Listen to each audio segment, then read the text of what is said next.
And I'm just wow, it's Friday. You know, the one thing about doing 6 nonstop hours of radio a day now is that Friday gets here and you're always surprised. It's already Friday? How that happened so fast? Well, it is. I'm ready for life to slow back down. The phone number, if you would like to be a part of the program, is 877-97-ERIC, 877-973-7425.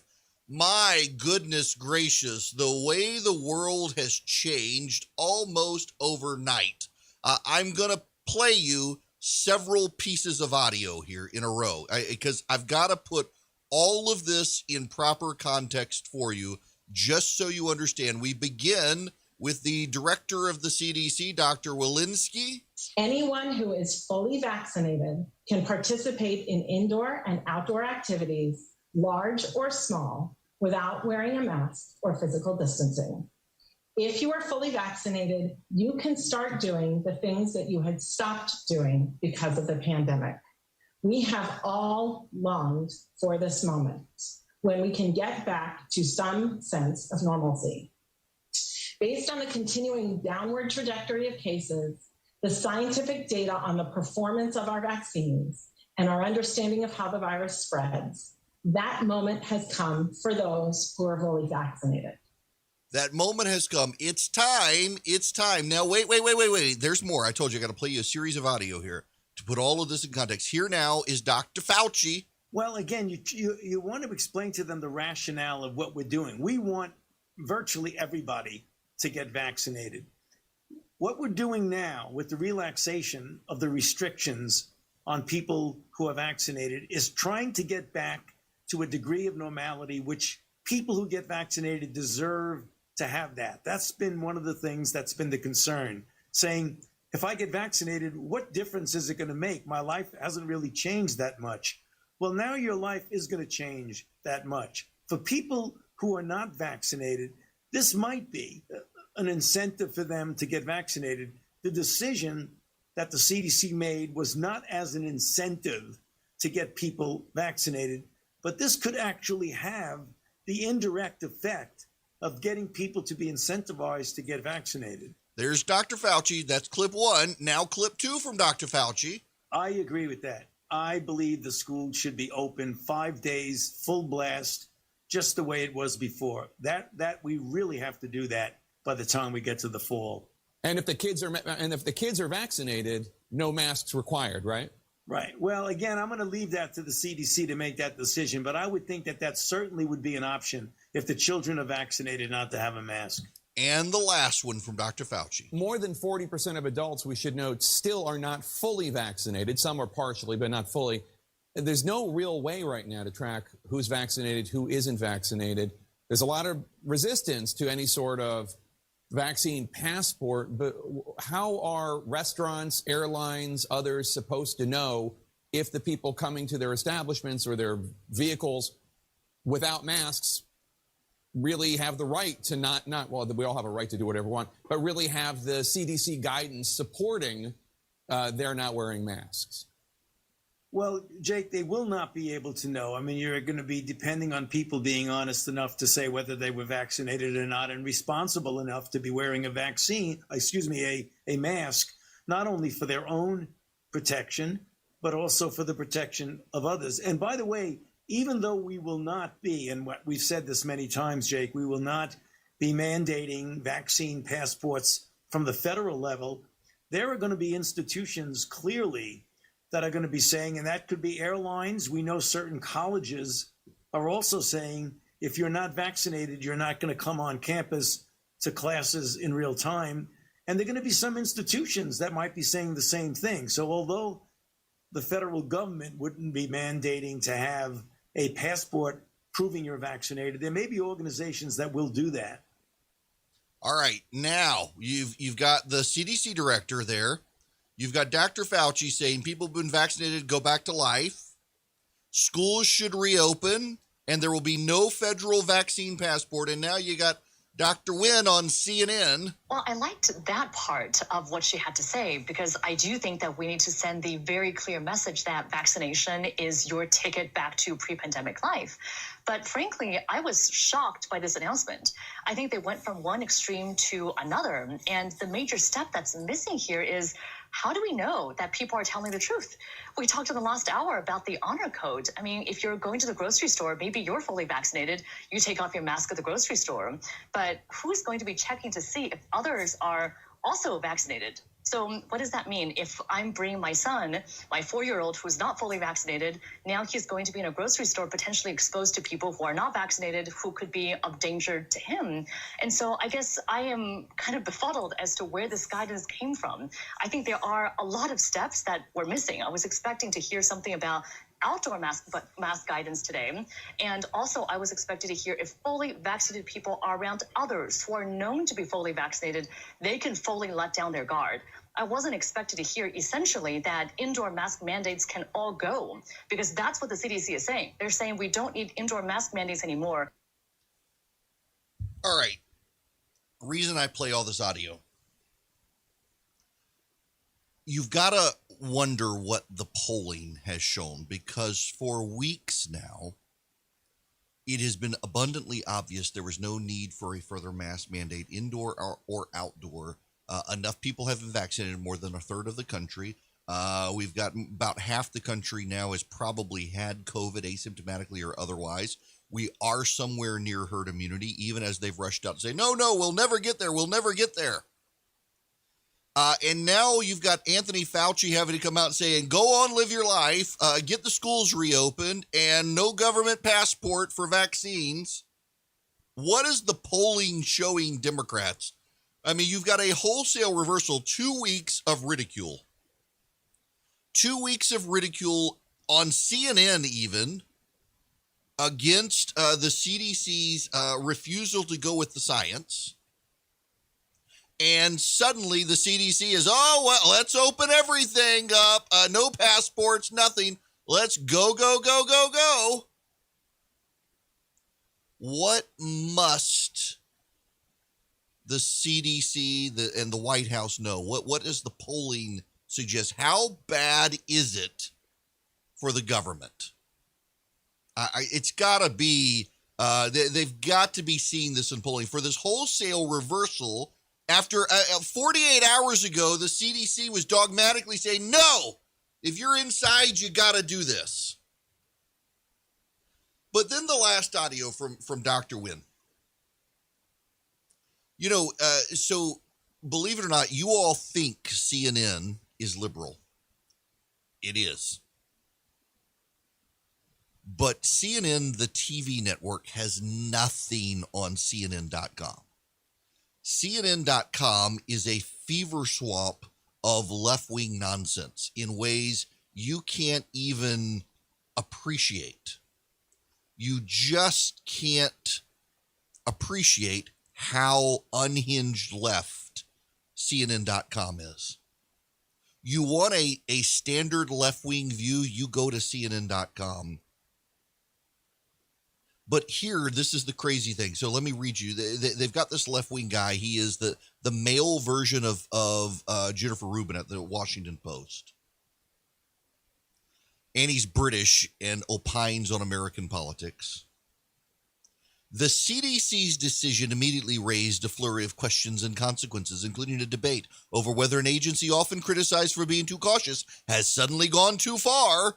There were already key points of confusion and conflicting policies that could raise doubt in the minds of some Americans about the science of unmasking at this point, when about 46% of Americans who are 18 and older are fully vaccinated, according to data published by the CDC. The equivocation was evident Thursday in the dissonant policies, even within different government agencies and entities in Washington.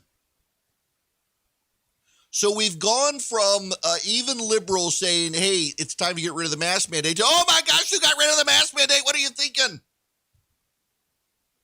At this point, the Venn diagram, you know, the overlapping circle diagram, the Venn diagram of the three circles, people who say believe the science, people who say they're not going to take off their masks, and people who say boys can become girls. It's a single circle.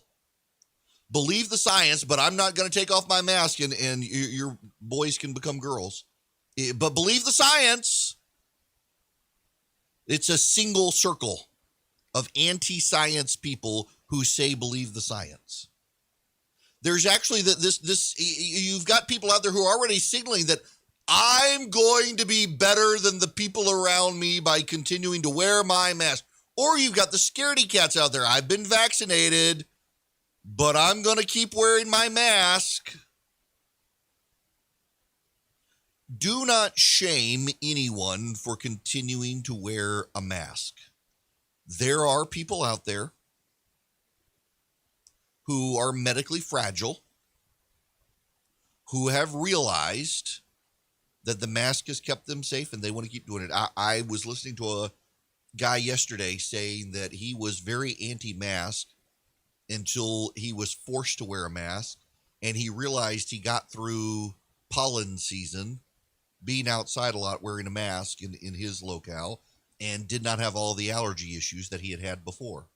He's like, I may just keep wearing a mask now, not because I'm worried about getting COVID, but because my allergies are so debilitating and I didn't have all the major allergy effects. Okay.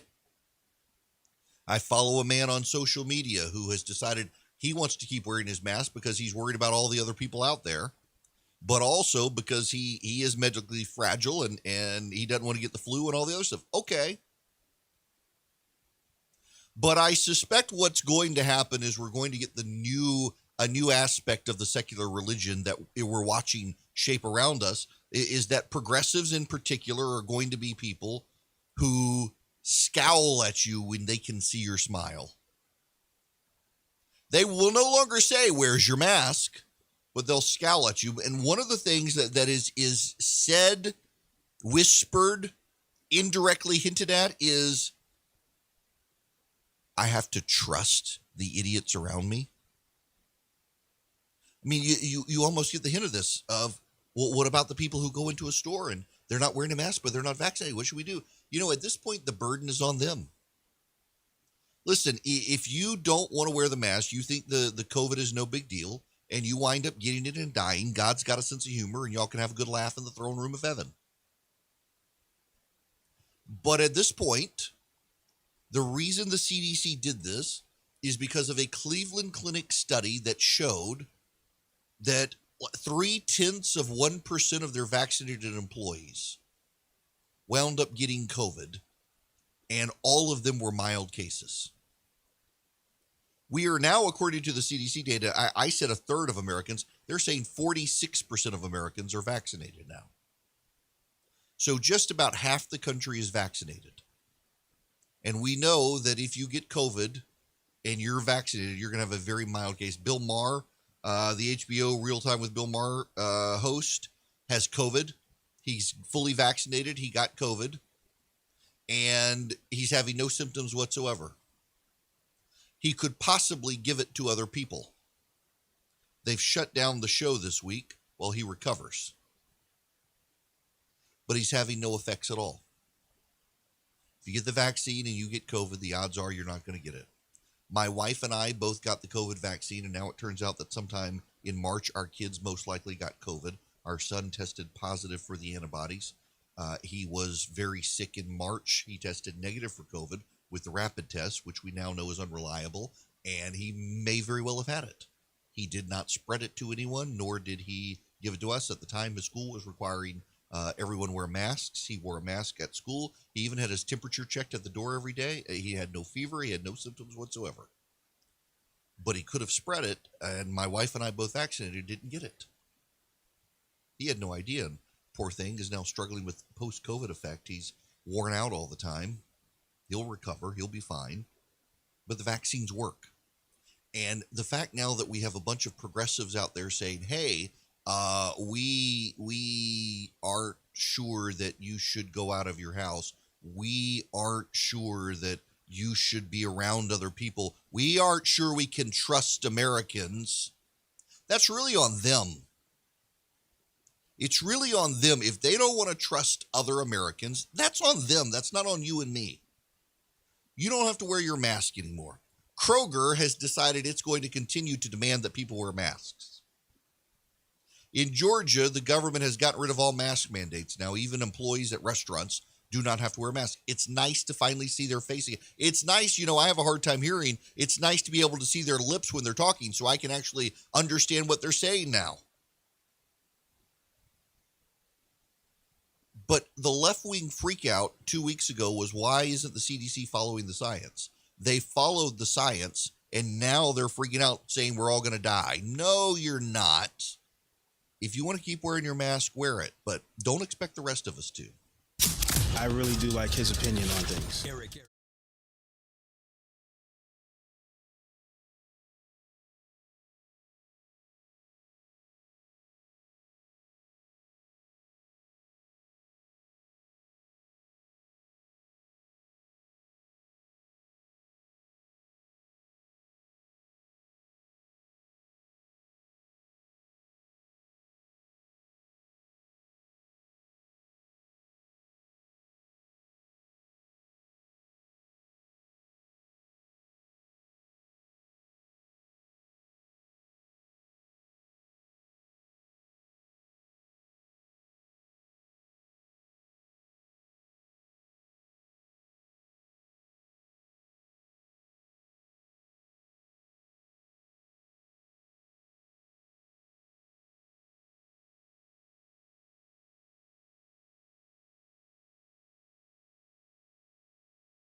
Hello there. I was mentioning allergies in the last segment. I was listening to a guy yesterday who said that he's going to keep wearing his mask at least during allergy season because he has really crippling allergies.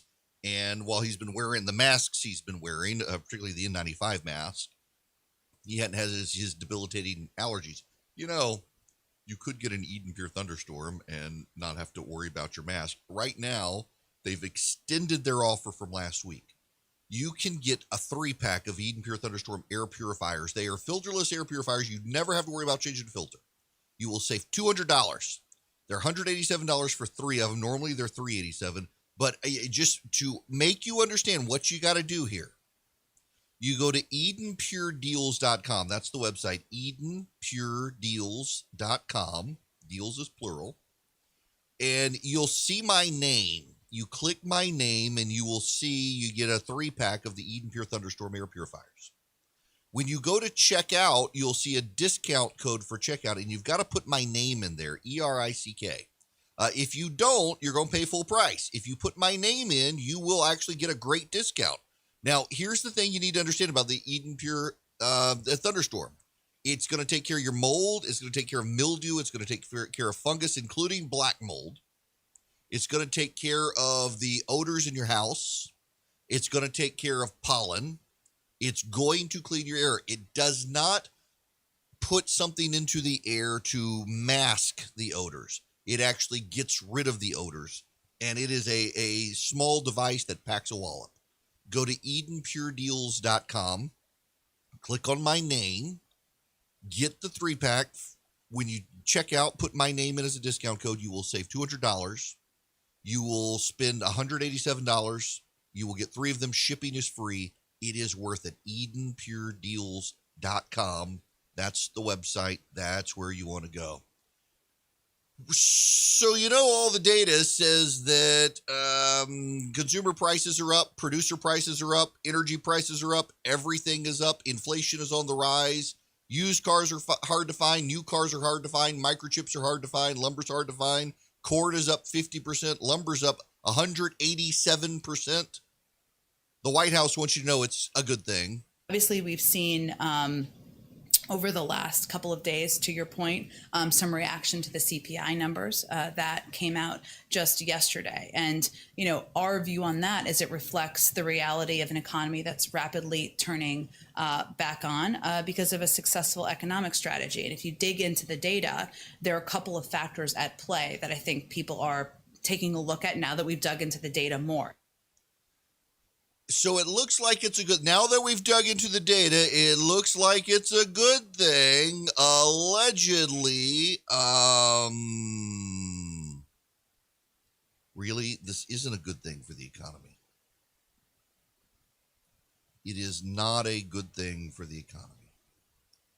The reason it's not a good thing for the economy is because your incomes are rising at about 5%. But goods and services, the cost of goods in particular, for producers and consumers is rising over 100% in some cases. So your ability, when your income rises 5%, but corn costs go up 50%, which is then spread out to other things. So beef costs go up, beer costs can go up, bourbon costs, not beer, bourbon costs can go up, Coca-Cola costs go up, your soft drink costs. Your fuel costs because of ethanol, when you have less take-home pay to be able to do it. It amounts to a tax without the government ever raising your taxes. It amounts to a tax because you have less take-home pay.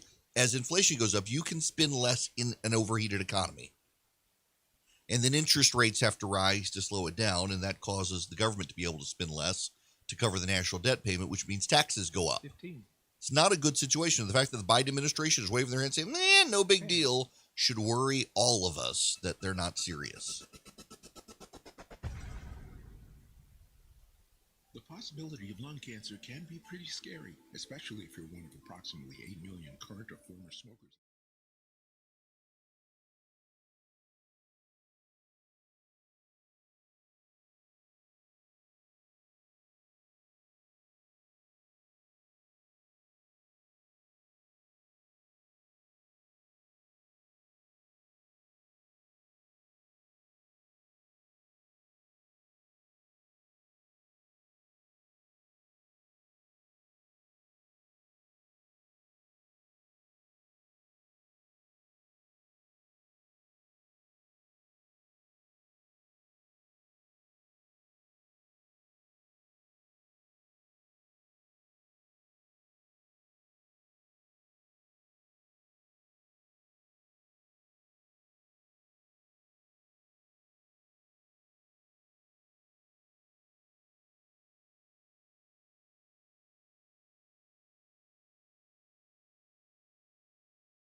House Republicans have replaced Liz Cheney with Elise Stefanik. Chip Roy from Texas, who was on the program the other day, a friend of mine, challenged her and lost.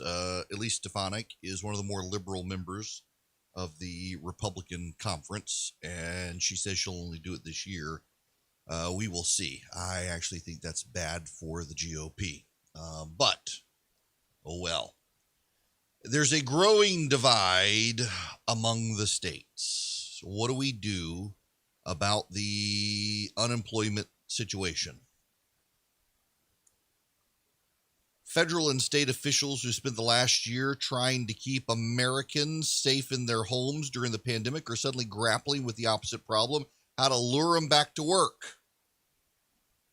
14 states, including North Dakota, Alabama, and South Carolina, have moved to cut off enhanced federal jobless benefits that were supposed to last until September. Florida is among 30 states reinstating a requirement that the unemployed prove they're looking for work to receive state benefits. Montana is offering return-to-work bonuses to unemployed recipients who accept a job. Amazon, McDonald's, and Chipotle are hiking wages, as is Tyson's Food, which also started using more flexible work weeks. Governor Brian Kemp in Georgia is the latest Republican governor to stop the unemployment benefits extension. It'll go into effect in June. They got to get through this month to be able to do it. Stacey Abrams in Georgia using the national media on the attack already against Kemp for doing this. Why do the Democrats not want to get people back to work? Masks get to come off. 46% of the country is vaccinated. It's time to go back to work. There are 8 million available jobs in the country right now. And a whole lot of people who have set out. We get constant laments about how Gen Z and millennials can't find work. There are 8 million jobs out there. Sometimes you got to go do a job you don't want to do to get into a job you do want to get into. Oftentimes you need to be working to be able to get another job. You know, oftentimes employers want to hire someone who's already working because it shows they have a work ethic. So get into the workforce, get a job. I saw someone yesterday when it was announced in Georgia that the governor there, Brian Kemp, is going to get rid of the unemployment benefit, federal benefit, $300 weekly supplement. That's so cruel. It's so mean. Why? Why is it mean to get people to work? It's good for them to have a job. Why isn't it cruel to taxpayers to force them to continue to subsidize unemployment? You know, it's a basic rule of economics. When you subsidize something, you're going to get more of it. The government's been subsidizing unemployment. Guess what? We've got more of it. What's actually kind of interesting to me is that there's an entire sleeper cell conspiracy movement on the left now that really unemployment's not that bad. That one number, it was just wrong. Look at all this other data out there. And of course, CNN has sprung into action, CNN.com in particular, the left-wing site, to lament those evil, nasty Republicans. Nearly 2 million jobless Americans are set to lose their pandemic unemployment benefits early, with Georgia, Arizona, and Ohio becoming the latest Republican-led states to announce they would cease providing enhanced federal jobless payments. Thursday's announcement brings the total to 16 states that have said since last week they would terminate the $300 weekly federal boost to state benefits, as well as the federal expansion of jobless benefits to those who previously didn't qualify and those who have run out of their regular state benefits. Governors are citing workforce shortages and the improving economy as the reason for their decision. The payments, which Democrats extended until September as part of their $1.9 trillion coronavirus relief package, will end as soon as June 12th. The changes have the potential to drastically scale back assistance to jobless workers far too early in the recovery, says Andrew Stetner with the Century Foundation. Notice they don't identify it as a left-wing foundation, which it is. Nationally, there are still 16.8 million workers on one of the unemployment programs. The nation is still short 8 million plus jobs from the start of the pandemic. The jobless would lose as much as $10.8 billion in payments in these states, Stetner said, though the figure assumes all states are ending the payments on June 12th. At least 3 states are terminating on that date, but others are ceasing the benefit in the following weeks. Of particular concern, he added, are the nearly 1.4 million out-of-work Americans who are currently in the Pandemic Unemployment Assistance and the Pandemic Emergency Unemployment Assistance Program. Those recipients will not receive any payments once their states withdraw. Those programs, created in March of 2020 to address coronavirus-fueled economic upheaval, broaden benefits to freelancers, independent contractors, the self-employed, and certain people affected by the coronavirus, with the latter extended to durations of regular state benefits. Those on regular state benefits, which typically last up to 26 weeks, will continue receiving the compensation. Why are Republicans the bad guy here? They literally use the Century Foundation, which is a left-wing think tank, to go halfway through this article blasting Republicans for encouraging people to go back to work. The Republicans are the bad guys here. Why are taxpayers forced to subsidize the unemployed at this moment? They're actually, CNN is soliciting people who are losing their unemployment benefits early to share their story. You know, they want to find sympathetic portrayals of people. They want to find the sad story, the devastating story, the worst possible case, and try to use that as an example of the whole being bad. The media, you're watching CNN try to shape a narrative, not a fact-based review of what's going on, but shape a sob story narrative, yet again designed to make Republicans look bad. It's all about 2022 for CNN right now, going fully in the tank for the left. No more fair and balanced news, no more apples and bananas. It's all about how can we make the Republicans look like selfish, greedy SOBs. Let's highlight the worst of the worst sob stories of people losing benefits, forcing Americans to stop smoking weed and playing Xbox and go back to work. How dare they? But people need to go back to work. There are 8 million available jobs in this country, and we're subsidizing unemployment. Ben Sasse, the senator from Nebraska, has come up with a proposal. His proposal is turn the unemployment benefits into a job bonus. If an employee goes back to work and works for a month, they get their federal subsidy over those 2 months. So it would be $300 a week for 4 weeks. So $1,200. They would get that as a back to work bonus. Instead of getting unemployment, they would get a hiring bonus. The governor of Idaho has decided what he's going to do. The governor of Idaho has decided that he is going to take the unemployment subsidy and he's going to turn it into a bonus for hiring. So if you go back to work, you're going to get your unemployment subsidy from the government. If you stay home and don't work, you're not going to get the subsidy. That's not a bad idea. You know, it's very similar, this nonsensical take from the left of, subsidizing unemployment does not make unemployment worse. That's their hot take now. It's very much like their push on the electric car. Jennifer Granholm, the Secretary of Energy, was at a press briefing taking questions about the pipeline that was shut down, which is now restored.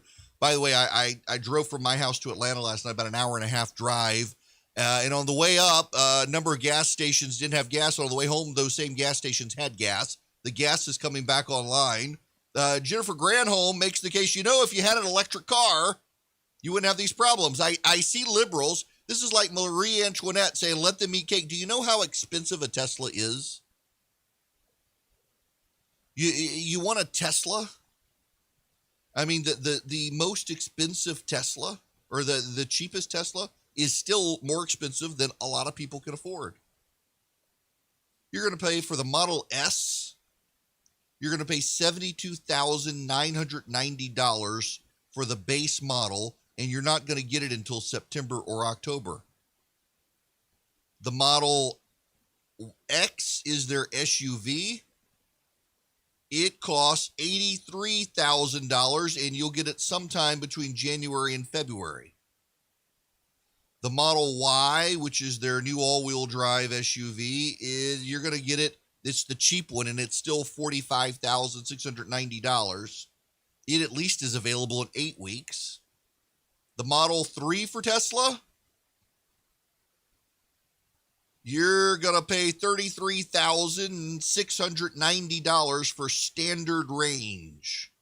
If you want long range, you're going to pay $42,690. And you're going to wait a while for it as well. As opposed to buying a used car, if you're someone without a lot of money, what's the disconnect here with the left? Do they not realize that there are people in the country who can't afford an electric car? And then you get an electric car, and where are you going to plug it up? In your apartment complex? Where are you going to plug up Tesla?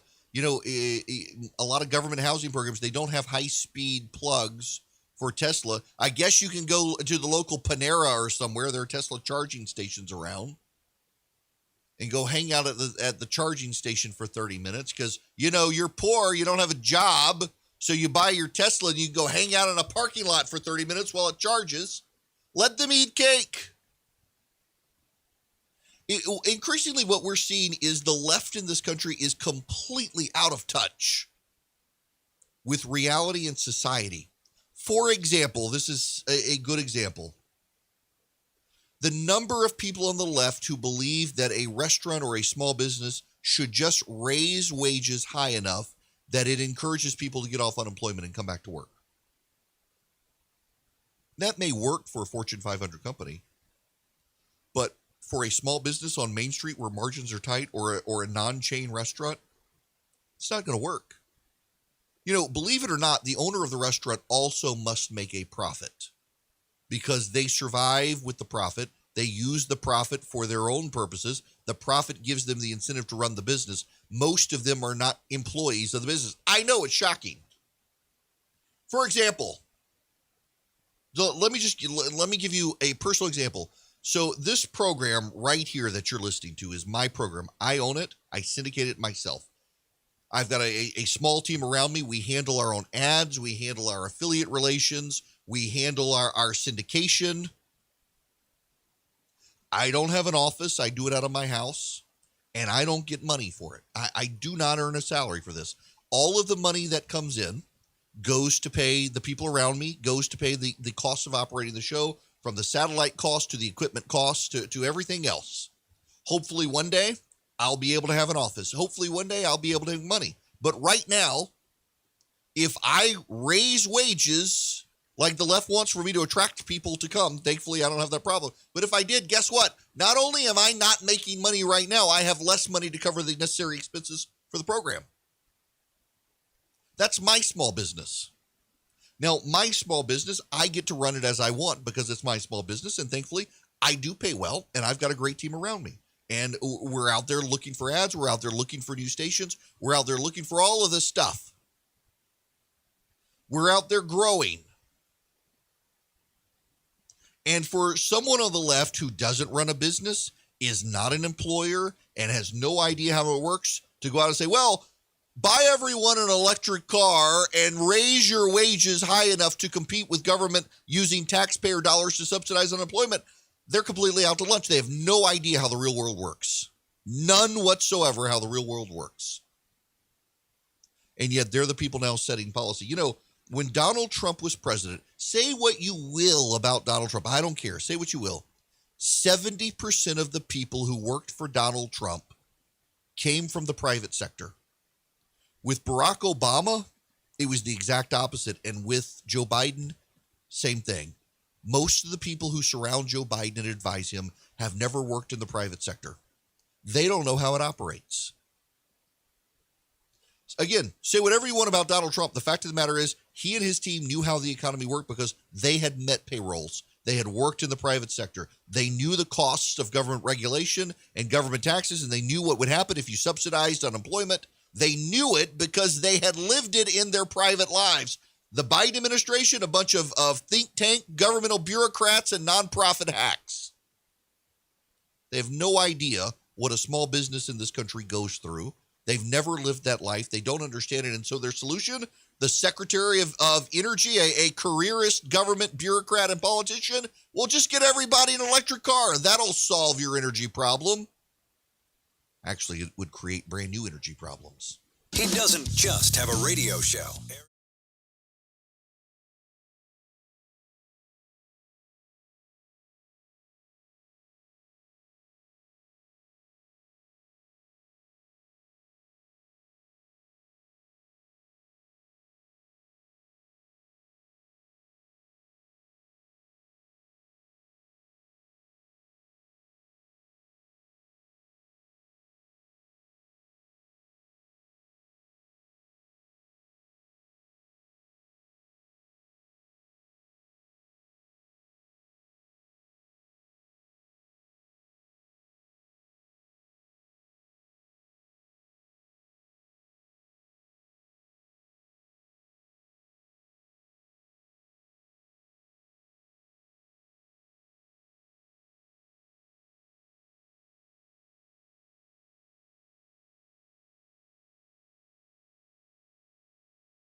Well, the gas situation is definitely improving.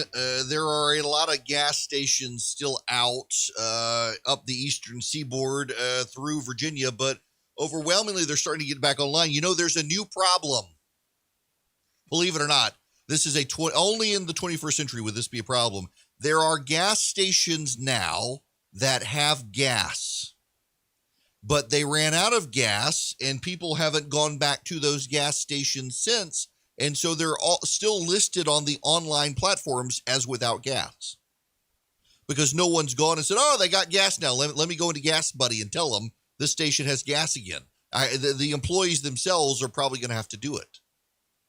So you have a lot of gas stations now that have gas. So, for example, there's a Circle K by me. By the way, if you're in the Middle Georgia area, the Circle K on Bass Road and the Citgo both have gas now. But the Circle K is still listed on Gas Buddy as not having gas, and it does have gas. I can confirm it has gas because I drove by there an hour ago, and people were filling up with gas at the gas pump. But because in a lot of cases, people haven't gone back to these gas stations, or it's not people who use the Gas Buddy platform, they're still listed as not having gas. And so in a lot of these cases, you got gas stations now that have gas and no one's going to them. And they're like, hey, we're open for business. Overall, though, the situation is very much improved. Like, for example, in Hilton Head, South Carolina, yesterday, every gas station was out of gas yesterday in Hilton Head, South Carolina. And now only 3 of the gas stations in Hilton Head, South Carolina are without gas. So I live in Macon, Georgia, and in Macon, Georgia, and Bibb County, Georgia, yesterday, about half of the stations were without gas. And now maybe it's 12 stations without gas. Most of those will come back online today. The Metro Atlanta area, rapidly improving situation. The hardest hit parts of the country is in North Carolina. In North Carolina, there are what you could euphemistically call gas deserts still between Charlotte, North Carolina, and the Raleigh-Durham area. The majority of gas stations still do not have gas. In the Northern Virginia area towards Washington, D.C., it's about 50-50 now. And in Nashville, that area, it is now probably 70-30 gas stations. Atlanta is going to take a while to come back online given the extraordinary demand and population there. Atlanta up to Charlotte and then to the Raleigh-Durham area, the hardest hit part of the nation still, but stuff is very much coming back online right now. They paid the ransom. They're denied. They won't talk about it, but they paid the ransom. Now, as they're coming back online, you know what else is happening? Hugs are happening again. This is the most bizarre thing. So that I wish I was making this up. You think that we're a country that lacks freedom these days? In the UK, the government is telling people when they can have sex with strangers and when they can hug. And I'm not making that up. The time is now. And now the BBC is helpfully, for the government, providing a guide on how to hug. Number one, be selective. Don't hug everyone. Number two, don't hug face to face. Turn your faces away and keep hugs short. Wear a mask if someone is vulnerable and don't hug too many people. Make it quick. Have a quickie hug. Avoid face-to-face contact. Only hug people outside. Don't you hug inside. And get tested. That's right. You have a guide now on how to hug in the United Kingdom. As opposed to, you know what, just live your life. That is one thing about this country that still stands supreme is while there is clearly a growing trend on the left of they want the nanny state to tell them what they can and cannot do. Please, daddy, may I have a hug? Conservatives in this country overwhelmingly are still in the position of, I'm just going to go do it my own way. At this point, the burden has got to be on the unvaccinated and the people who don't want to be safe. If they get it, they get it. If they don't, they don't. God bless them. But the rest of us, it's time to go about your life now. Time to reopen America. And by the way, don't think that it's unrelated to the fact that the economic numbers. The Biden administration, if they don't want a massive Republican blowout next year, they have got to spur the economy on.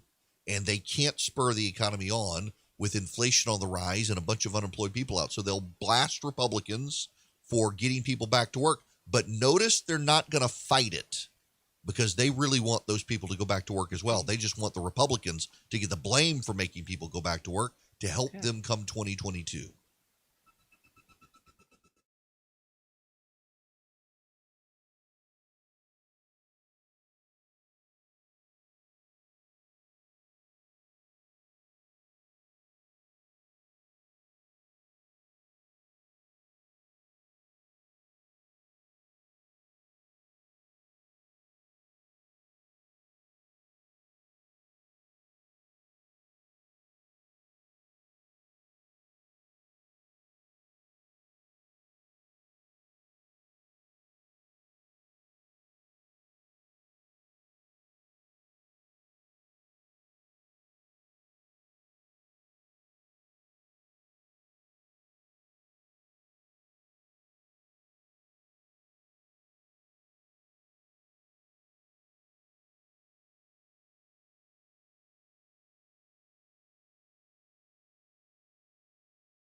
Hello and welcome. It is Erick Erickson here. Delighted to have you with me. The phone number, if you want to be a part of the program, 877-97-ERIC, 877-973-7425. And it's Friday, so you can pretty much call in about anything, including recipes. But you got to get past the call screener first. All right, before I do want to take a phone call here out of the gate, but before I do, have y'all seen the picture? Various people have said they saw the people. I call BS on that, Bolshevik on that, but it was some couple somewhere in Georgia. It does appear to have been a real picture of a couple, and they had like 7 or 8 of the giant red gas containers that they were filling up, doing their part to hoard the gas and take it out of the supply. They were shown as the idiots causing the gas shortage or whatever. Someone has taken the picture and photoshopped it and has converted all of the red gas cans into oversized packets of Chick-fil-A sauce. The people are hoarding the Chick-fil-A sauce now. There was actually, I kid you not, in Atlanta, Georgia, the Publix grocery store chain. For those of you not familiar with Publix, Publix is a grocery store chain out of Florida, big in the Southeast, one of the greatest grocery store chains in the world. And they sell Chick-fil-A sauce. And last night in Atlanta, people were seen rushing to Publix to buy Chick-fil-A sauce. I got to tell you, I've got to be honest, I have never had Chick-fil-A sauce. I know. I have never had Chick-fil-A sauce. I always get the Polynesian sauce. I love the Polynesian sauce. I've never gotten the Chick-fil-A sauce. I guess I'm going to have, if it's that big of a deal, if it's got that big of a cult, I'm literally now, having said that, getting berated by text message from multiple people, shocked that I've never had Chick-fil-A. I've never had Chick-fil-A sauce. I mean, I assumed that I would wait and get it in heaven and it would be like from the original batch. But I guess I'm going to have to get Chick-fil-A sauce. All right, let's go to the phones, waiting patiently. Steven, welcome to the program. Hello? Hi there. All right. I want to talk to you about these electric cars. All right. All right. First off, if you people live in North Dakota, South Dakota in wintertime, batteries die. Yep. What are you going to do? Wait 30 minutes below zero freezing with batteries. Uh-huh. Another thing, hydrogen is a good fuel source. Mm-hmm. You could put, instead of building all these electric charging stations, make the electric companies rich, you put these hydrogen charging stations in gas stations. They did some in Iceland, and they did some in, I think it was in Finland. Also, there was a report several years ago that to produce the batteries for these electric cars, they create as much pollution as somebody driving an 8-cylinder gasoline automobile for 8 years. Hydrogen is a good fuel source. Jules Verne knew about that. He mentions that in his book, Mysterious Island. And they said, what is going to be the fuel source for the 20th century? He said, hydrogen. You don't have water pollution. You don't have to go over to Africa, pollute the rivers and streams over there, digging up rare minerals, which China owns 80% of, and they're going in there, they're bankrupting these countries and say, okay, if you can't make that back, give us these rare earth minerals so we can make batteries so we can sell them in the United States. Does that make any sense? No, it doesn't, and I'm glad you raised that question, raised that point, because it genuinely is a point that no one who wants electric cars talks about. It is deeply polluting. Now, the difference in the pollution, this is the crazy, arrogant Western part about it, is that it's not air pollution that is caused by harvesting the rare earth minerals for the batteries. It's land and water pollution in third world countries. And the good white wokes don't care about killing a bunch of African children mining lithium. They only care about their precious resources in this country. One of the lost bits in the conversation about battery-powered cars. I want to make one statement. The PBS had a program about hydrogen about 15, 20 years ago. And those Shinskys lived in Michigan, and they developed a solid thing, looked like a hockey puck. They put in a car in the trunk. They modified the trunk, and this tank looked about like a football, bigger football. and they use solid hydrogen where you can either get it in gaseous or solid form. They use gas in Iceland. And why we don't use hydrogen, you don't have to spend all this money creating all these batteries. It makes no sense. It's stupid. You're right. As a matter of fact, Stephen, thank you very much for the phone call. There's a Wall Street Journal story today on this very issue. Let me read this to you and why it hasn't taken off. Hydrogen isn't an environmental no-brainer yet. Turning electricity into hydrogen and then back into electricity is inefficient. Only about 45% of the energy ends up being used compared with 90% for batteries, the World Energy Council estimates. Furthermore, only 0.1% of global hydrogen production is carbon-free. Most come from natural gas and coal. Still, most analysts believe green hydrogen to become price competitive relative to jet fuel in the next 5 years, making it a commercial option for airlines, if not for cars. We're back to the Hindenburg all of a sudden. That still leaves many engineering challenges. Not all the energy in today's prototypes comes from hydrogen. ZeroAvia's aircraft needs a battery to provide additional power during takeoff, at least for now. Universal Hydrogen also employs a battery, but says it would play a smaller role. Also, hydrogen is energy efficient in terms of mass, but not volume. It requires big tanks that would make planes heavier and less aerodynamic, since fuel couldn't simply be stored in the wings as it is now. The wider problem is that decarbonizing regional jets won't make a big dent in the industry's carbon footprint. Now, all of this is to say that they're experimenting now with hydrogen for planes more so than cars. But let me read you this. For decades, hydrogen was a promising future power source for passenger cars. Now most light vehicle makers favor batteries, and hydrogen's looking for a better home in trains and trucks, as championed by startups such as Nikola. The aviation industry has set a target of halving emissions by 2050, which also requires them to explore it. Hydrogen packs a lot more energy per unit of weight than other sources, including methane, jet fuel, gasoline, diesel, ethanol, and methanol, but it occupies a lot more space, which is a problem. Aviation's initial interest in the electric fuel revolution faded as executives realized that carrying heavy batteries more than for small ranges through the air is unfeasible. Rechargeable lithium-ion batteries only deliver 9 megajoules per kilogram of weight compared to 40 megajoules per kilogram for jet fuel. Hydrogen, however, has 140 megajoules per kilogram. Encouragingly, it's a relatively mature technology. Fuel cells, which are being used by Universal Hydrogen and ZeroAvia to convert light and regional aircraft, cost $40 per kilowatt, 68% less than in 2006. That's expensive for a car, but not a plane. So cost and efficiencies and the fact that it's not very carbon friendly are causing part of the problem for it. But it's a possibility. I mean, this is one of the, listen, I don't want to knock Tesla. I've got a number of friends who have Teslas and they love them. They are not the most comfortable car though. I read an article from a guy I highly respect who was looking at investment in Tesla and said the reason he didn't invest is he went to the Tesla facility. And one of the things people don't realize is that the Tesla assembly line is not where it needs to be, which is one reason there are delays. There are a lot of parts that come down the line and then have to be hand hammered and hand fixed by people.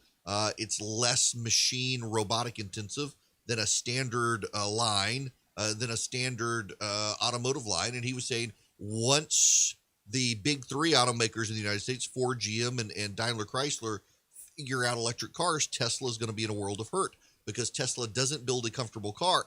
And what he was saying, and what I've heard from multiple Tesla owners, is that if you have a repair, it can be a while. There can be a delay. I've got a friend who had a issue with his leather seat, and it took 6 months to get a replacement. Now, I'm emailing with a friend with a listener who said that actually they haven't been that bad for minor things, but for example, suspension failed, and that took some time for parts. I'm interested to see what Ford up in Jackson County, Georgia, which is north of me here in Georgia, There's a Taiwanese manufacturer that's going to make the batteries for Ford's F-150 electric vehicle. I'm very curious to see how an electric Ford F-150 does. I mean, here's my thing on electric vehicles. I have a GMC Yukon Denali. It is not very fuel efficient, but it is a highly comfortable car that fits my whole family and our luggage and our dog. And I can drive from my house to my in-laws in Carrollton, Georgia, which is 2 hours from us, and get home again. And while in Carrollton, make multiple stops and then come home and make multiple stops before I have to refuel. It's got a 25-gallon tank. I have been known to fill it up at 24.9 gallons of gas. I try not to do that, but it has happened. But I don't have to plug it in. I don't have to leave it plugged in overnight. And here's the thing. Unlike an electric vehicle, I can drive that car. I've driven that car from, in fact, I can tell you, I have driven my vehicle. I'm going to get on the map here. Bear with me. To Tuscaloosa, Alabama. Actually, I've made it all the way to Meridian, Mississippi one time. That is in my car. I have made it with a full tank of gas to Meridian, Mississippi, which is 365 miles away. 5 hours and 16 minutes before I filled up with gas. So I drove 5 hours and 16 minutes from my house to Meridian, Mississippi. From my house, go up to Atlanta, get on I-20, go over to Meridian, Mississippi. And then I filled up with gas. And I still had more than a quarter tank. And it took me less than 10 minutes to fill up. I could possibly do that in a Tesla in optimal conditions without running the air conditioner very hard, being careful how I drove, all of that. I could possibly get there in a Tesla, and then I'd have to wait 30 minutes to charge it again. It's great. Listen, if you want is this very much like Musk? If you want a battery-powered vehicle, go get a battery-powered vehicle. I don't care. I wouldn't mind having a Tesla for just piddling around the neighborhood and driving in the city. I wouldn't mind that at all. For long-haul trips, there's no way. It wouldn't fit my family. It's not a comfortable ride for a long-haul trip, and I don't want to have to fill up. Or I don't want to have to stop at a charging station next to a Starbucks and wait 30 minutes with the pretentious hipsters getting their mocha lattes while I'm trying to put power in the car. If you want one, go get one. God bless you. But stop trying to tell the rest of us we've got to have one because, there are environmental costs to the batteries. You just don't see them. And that's the thing here with the left. Because they don't see the cost, they don't think the cost exists. You go to Africa, go to Southeast Asia, where they mine the rare earth minerals for the lithium batteries, and you will see the costs. Go to China and see the cost of slave labor building the solar panels, you will experience a cost. Just because you don't see the cost doesn't mean there's not a cost, and that's part of the problem here. By the way, if we all converted to electric power vehicles, guess what? You're going to need more power plants, and wind and solar aren't going to suffice. Ask the people in Texas who had Teslas and couldn't charge them for a week. Or the people in the Southeast when there's a hurricane and the power goes out. You know what? My car will work. When the power goes out, when a hurricane comes, my car can get us out of harm's way. Or when the power is knocked out for a week, still drive around. A Tesla, you're not going to be able to do that. There are trade-offs. No one ever wants to talk about those. The left treats them as some sort of panacea. Let's all get everybody in an electric car. Yeah, right. Tell the poor person, this is the thing, for the left to be so obsessed with helping the poor, their policies chiefly hurt the poor. We're no longer going to give poor kids a good education. We're going to teach them white people are racist. That's going to help them get them far in life. And then tell them, well, now that you've gotten far in life, now fork over all your money to get an electric car. I really do like his opinion on things.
Hi there. It is Erick Erickson here. The phone number is 877-97-ERIC, 877-973-7425.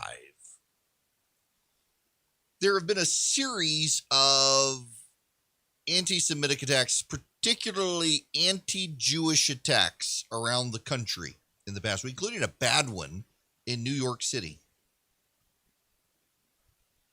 Where, please, where is the media coverage? There's a story in the Atlanta Journal-Constitution in Atlanta, Georgia. An Asian American civil rights group is demanding that Asian American studies be added to high schools so that people can understand and appreciate Asian culture in America. No, I am not making that up. Because of the spa shooting in Atlanta last month, there is a demand that students across the country learn about Asian American history. It's not going to happen, but I mean, well, the wokes will try to make it happen. Where's the study of Israel and the persecution of the Jews? I guess, my kids in their school learn about the Holocaust. They're kind of curious to watch Schindler's List. I've told them about it. My son likes the violin, and he's heard the music, and he kind of was like, you're not going to watch it anytime soon. It's one of those movies that's an amazing movie. You watch it once, and you never, ever, ever want to watch it again. But where is the coverage of the anti-Asian or the anti-Semitic attacks? Where's the coverage of the attacks on Jews in New York City? When there is a synagogue shooting in this country, when someone goes in and attacks a synagogue or a Jewish temple, there's a lot of media coverage, and it's all blames white supremacists, blames Donald Trump.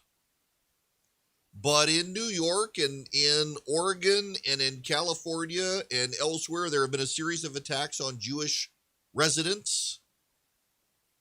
We're not seeing anything like the anti-Asian hate campaign anywhere. Why is that exactly?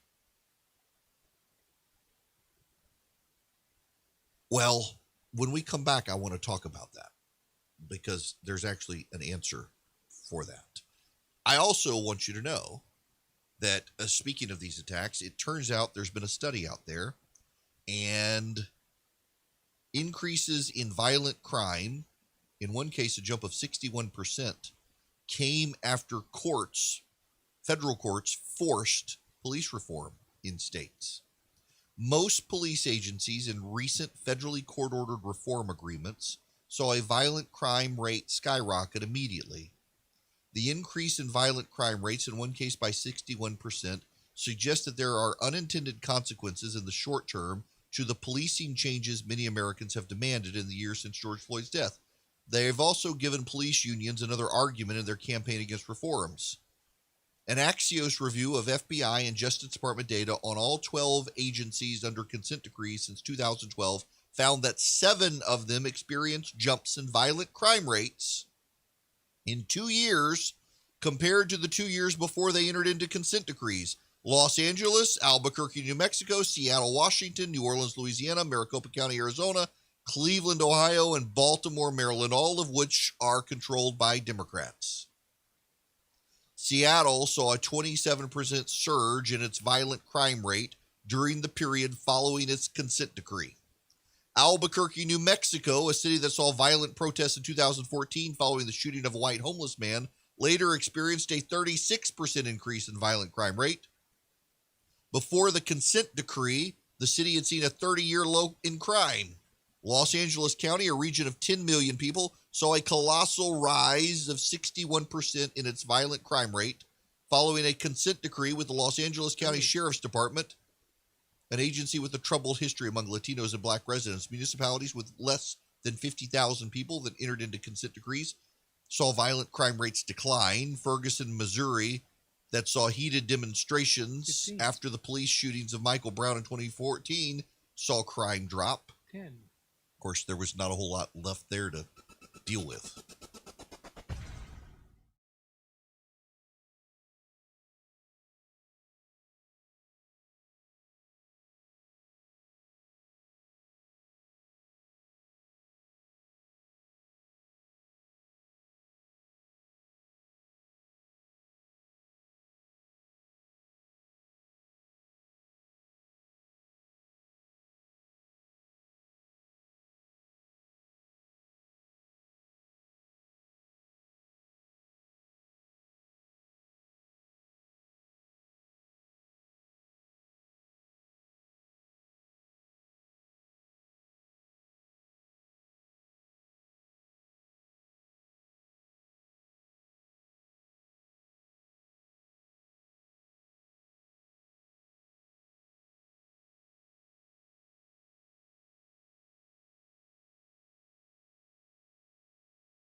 Hello and welcome. It is Erick Erickson here, the Erick Erickson Show. If you want a context for what the House Republicans under Kevin McCarthy have just done, they have rejected Chip Roy as their conference leader. They've gone with Elise Stefanik. And now let me put this all in perspective for you. Ilhan Omar. You know who Ilhan Omar is. According to the Club for Growth, Ilhan Omar has a better record on economic and fiscal issues than Elise Stefanik. You know who Ilhan Omar is. And yes, the Club for Growth scorecard gives Ilhan Omar a higher rating than Elise Stefanik. So the Republicans in the House of Representatives rejected Chip Roy, who has a 98% record with the Club for Growth, in favor of Elise Stefanik, who has like a 32% rating. Ilhan Omar has like a 38 or 39% rating. It's remarkable. This is what Kevin McCarthy wants. And again, Elise Stefanik is a super affable, nice person. She and Chip Roy are actually friendly with each other. But he stood up and challenged her and said, we don't need someone who's to the left of our conference to be in charge of our messaging. We need someone who's in line with our conference to be in charge of our messaging. And Kevin McCarthy said, nope. And like lemmings, the House Republican Conference went along with Kevin McCarthy. So now the Republican message will be set by someone who's less committed to the free market than Ilhan Omar. Well done, Republicans. Speaking of Ilhan Omar, she has come out against Israel. It's the squad, is rooting for Israel. Here's this over at National Review. Alexandria Ocasio-Cortez, usually a fount of half-baked socialist economic ideas, now regularly offers thoughts on the Israeli-Palestinian situation to her 12 million Twitter followers. Here's one. With regards to Biden saying Israel has a right to defend itself, blanket statements like these with little context or acknowledgement of what precipitated the cycle of violence, namely the expulsion of Palestinians and attacks on Al-Aqsa, dehumanize Palestinians and imply the U.S. will look the other way at human rights violations. It's wrong. First of all, there have been no expulsions of Palestinians. Progressives are claiming that Palestinians have been expelled by Israel and that has provoked violence. 6 Palestinian families may be evicted from their homes in the Sheikh Jarrah neighborhood in a property dispute, but the Israeli Supreme Court has delayed the decision over land that was seized from Jewish families by the Jordanian army after 1948. They have not been evicted. There are no evictions. David Arsenia writing at National Review, it's a complicated case brought to the judicial system by private citizens and adjudicated in an independent court. The case has been litigated for nearly 50 years through the existence of numerous Israeli governments left and right. Now, I realize Ocasio-Cortez has little use for independent judiciaries or private property, or history for that matter, but cases like these are just a pretext for the Palestinian Authority, frustrated by the Abraham Accords and their own failures to create chaos and deflect blame. The Al-Aqsa Mosque was not attacked. Israeli police fired stun grenades and tear gas at rock-hurling rioting Palestinians, spurred by rumors of Jewish intrusion into the Muslim holy site. Palestinian leaders have relied on this ugly tactic for nearly a century, even before the idea of Palestinian state had been concocted to gin up protests and insurgency. Anyone with even a rudimentary understanding of the situation knows the Israeli government has absolutely no interest in controlling or taking Al-Aqsa.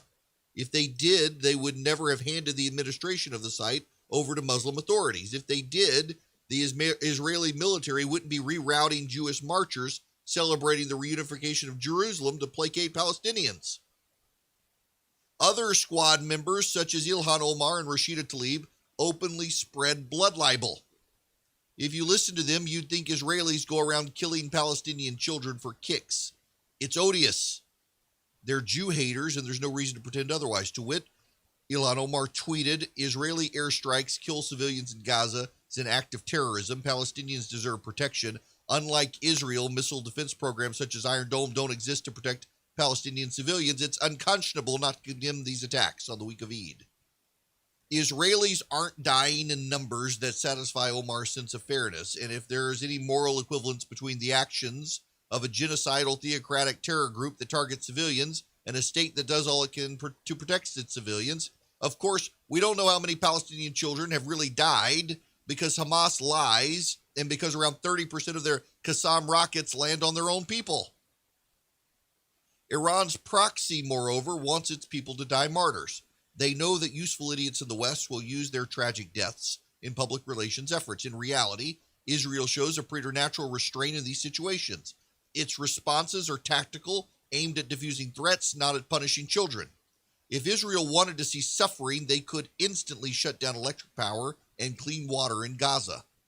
And if Israel relied on a disproportionate use of force, as its critics claim, Gaza City would be a prosperous Jewish resort town by now. One can be critical of Israel just as one can be critical of Germany or Brazil. Israel is an imperfect democratic state, after all. Yet those who want to deny the Jewish people their homeland or the ability to defend themselves are, functionally speaking, peddling the same most virulent strain of anti-Semitism, and the fact that Tlaib wants what Hamas wants, an Arab state from river to sea. Rashida Tlaib tweeted, the Nakba never ended from Jaffa in 1948 to Sheikh Jarrah, Jerusalem today. We must recognize that forced displacement and violent dispossession faced Palestinians for over 70 years. When she says Nakba, or catastrophe, she isn't talking about the 67 armistice lines. She's talking about the creation of Israel in 1948. She believes Palestine should replace Israel on the map. So what's happening here? Let me explain why the left so predictably loves a group of terrorists against Israel. It is a precursor to critical theory. There is a scholar named Edward Said. He was an academic left-wing activist who worked to tie Islamism into the Ivy League. He was a member of the Palestinian National Council. His objective, I'm reading now from Making David into Goliath by Joshua Moravchik. Edward Said's objective in his most famous work, Orientalism, was to expose the evil worm at the core of Western civilization, namely its inability to define itself except against imagined other. The other was the Oriental, a figure to be feared or to be controlled. Ergo, Said claimed, that every European is what he could say about the Orient, a racist, an imperialist, an ethnocentric. Elsewhere in the text, he made clear that was true for Europeans, held equally for Americans. This echoed a theme of 1960s radicalism, which was forged in the movement against Jim Crow and against America's war in Vietnam, namely that the Caucasian race was the scourge of humanity. To the new left, of which Said was an avatar, the lines of conflict were demographic: young against old, female against male, and above all, black against white. The Marxist notion of class struggle had never resonated in America, which lacked Europe's history of hereditary social position. Race was a different matter. For Europe, colonialism and imperialism was the original sin, but in America, the victimization of blacks through slavery and segregation was the running sore, the great stain on the nation's honor, the excruciating counterpoint to the proclaimed ideals of the Founding Fathers. Edward Said rolled American racism and European colonialism into one ball of wax, white oppression of darker-skinned people. He was not the only thinker to have forged this amalgam, but he made a unique contribution in portraying Orientals as the epitome of the dark-skinned Muslim as the representative Oriental, Arabs as the essential Muslims, and finally Palestinians as the ultimate Arabs. Abracadabra, Israel, in conflict with the Palestinians, was transformed from a redemptive refuge from 2,000 years of persecution to the very embodiment of white supremacy. It's true. Radical Democrats in the 1960s, also in league with the Soviets. It's no coincidence that anti-Israel sentiment grew on the left as Israel began increasingly to ally with the Americans and the British against the Soviets in the Cold War. They began to extrapolate essentially that most of the Jews came from Europe and therefore were colonizers. Never mind they were returning to their ancestral homeland given to them by God himself. The Jews had been purged by the Roman Emperor Hadrian in 153 AD, or 135 rather, AD. While they had begun to come back, the Ottoman Muslims were pushing them out again. Many of them had to flee to Europe, where they settled until the Nazis tried to kill them all. And so they went back to Israel. And the world got together and made the Israeli state to let them take care of themselves. The left did not like this because the left, even before critical theory was really a mainstream thing, the left internalized colonialism was a chief European sin. So you have these people who were Jewish, who had lived in Europe in exile, returning to Israel. They essentially were light-skinned Semites who were bringing European colonialism to the Middle East. Therefore, they were bad. So the struggle to this day, and the reason the American left is so sympathetic to a bunch of terrorists in Israel, is because they view the Israelis as white colonizers. Now remember, and this is very important, if you are a progressive, you need no sense of history because you're not bound by history. So who cares that the Jews were there first? Who cares that they had sustained persecution for thousands of years? Who cares that they had come back into their homeland when it was British-occupied Palestine, a colony? Who cares that the Ottomans pushed them out?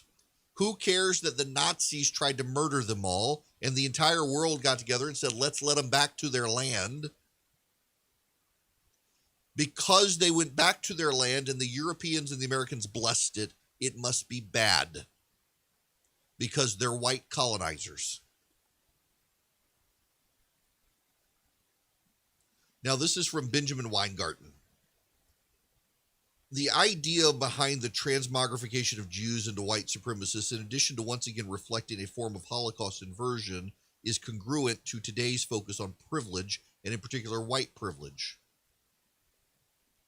To the extent Moravcik's soliloquy regarding Edward Said and Orientals to their counterpart, white Europeans are the epitome of the light-skinned. Jews are the representative white Europeans. Ashkenazi are the essential Jews, and Israelis are the ultimate Ashkenazis. If white Europeans are the privileged in the modern vernacular, then the Ashkenazi Israelis are the most privileged of them all. Consequently, Jews, as the ultimate victimizer, cannot be victims of Jew hatred, at least from the left or the left's favored minorities, including Muslims.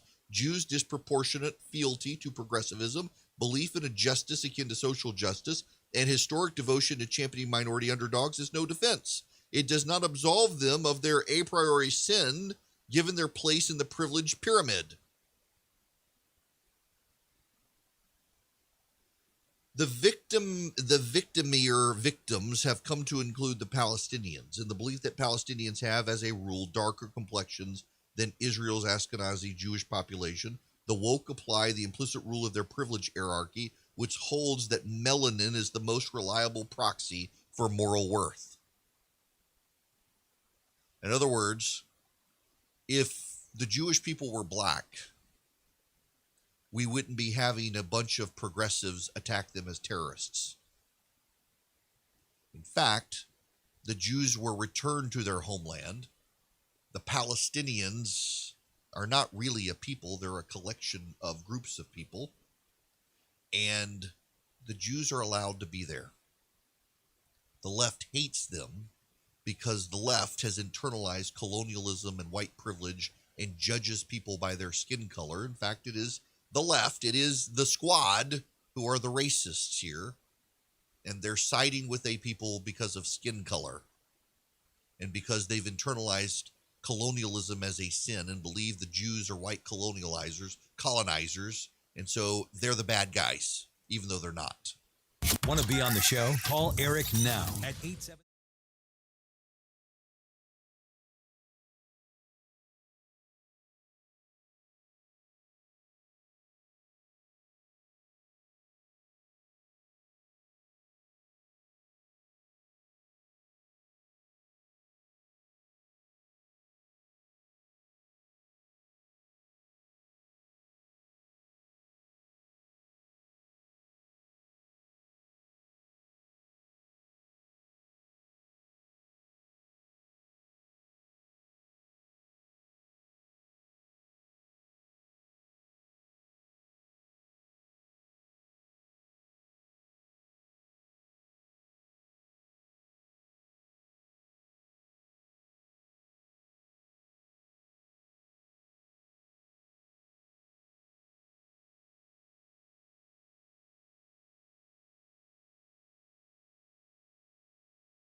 Hi there. It is Erick Erickson here. The phone number, if you'd like to be on the program, is 877-97-ERIC,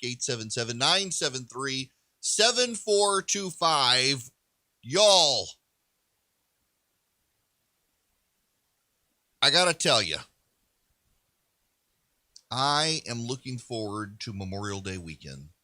I need a break. I get a break. I get a couple days off. I think I get a 5-day weekend. I am so excited. And I intend to drink beer and grill burgers and have fun. I'm going to drill Omaha steak burgers. Why? Because Omaha steak burgers are better than what you're going to get at the grocery store. And you can get 12 of them for free. It's a great deal. What you do is you go to omahasteaks.com and you put Georgia in the search bar. Put Georgia in the search bar. What you will do is you will find, you get the Let's Go Grill Pack, and you get their butcher cut fillets, which are great. I gotta confess, I tried to do chicken fried steak with the fillets, and there's just it didn't work out as I don't use fillets for. I know it was an experiment. They're not worth it for chicken fried steak. They're delicious on the grill though. You grill them, it brings out the flavor. You know, they age their beef, and you can really tell it in the fillets. You go to the grocery store and you get a fillet. A fillet is super tender, but doesn't have a lot of flavor. By the aging process that Omaha Steaks does, you actually get a flavorful fillet. You also get pork chops. Now, I have fried those up, and they're good. You get boneless, skinless chicken breasts. You get caramel apple tartlets, but you get those 12 burgers free. That's almost 4 pounds of meat. and you're going to save $20 on your first order. So what you do is go to omahasteaks.com. You put Georgia in the search bar, get the Let's Go Grill Pack. You get those 12 burgers for free. Listen, if you're having cookouts, grill outs, having friends and family over, life going back to normal, go get this package from Omaha Steaks. It is so worth it. omahasteaks.com. Put Georgia in the search bar and go grill, courtesy of Omaha Steaks. Tom Cotton, the Republican from Arkansas, has an intriguing plan.